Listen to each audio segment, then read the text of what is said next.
Hi, I'm Shane. I go to Archbishop Riordan High School. I'm a senior. My project is the micro wind turbine, and this is my final video. So as you can see here, my wind turbine is completed. Up here we have these two sail holders. These were laser cut, and then the three aluminum sails between the sail holders. They're held in here with two tabs on the top and bottom for each sail.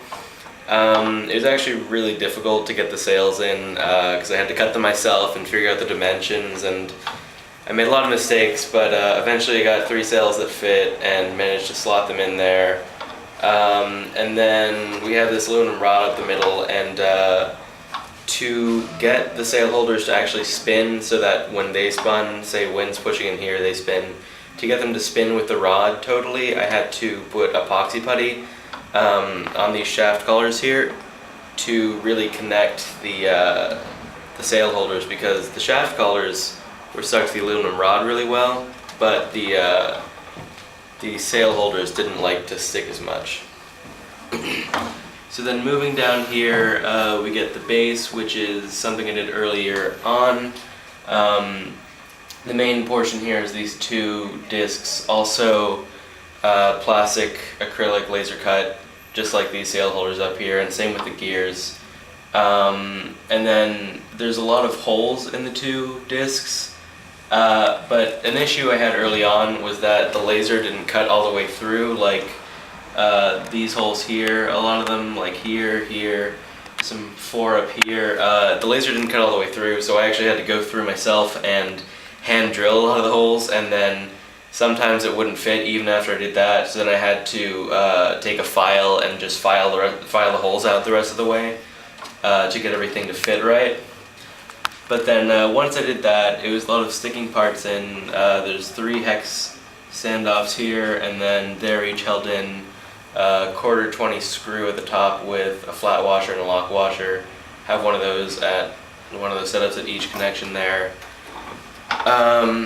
The motor here, it's also screwed in there. Just remove the M3 screws from that and then put longer ones in so that it would stay firmly attached to the disc. Also some washers on that, and then we have the gears here, 1 and 2, and they're each held onto the shaft collar, and then I also epoxy them on just like up here to get a better connection. And then as you can see, when I spin it up here at the top, you can just imagine it's wind spinning it. The whole setup spins, the gears spin, and it powers the motor. And then of course the motor attaches to my circuit. So I actually have 2 circuits. This is the original circuit. And basically the only difference is that on the original circuit there's only 1 LED. And then you can see there's 4 diodes here, 4 diodes here. The wires plug in around here, and the whole thing goes through. And then what all the 8 diodes are doing are changing alternating current that's coming in from the motor here. They change it to direct current so that the LED gets direct current and then just lights up nice and bright. Whereas if it was getting alternating current, it would kind of flicker on and off. And actually, that's the main difference with my modified circuit. So what I did was I changed 2 of the diodes out for LEDs here and here, because an LED is actually, in the most basic sense, a diode.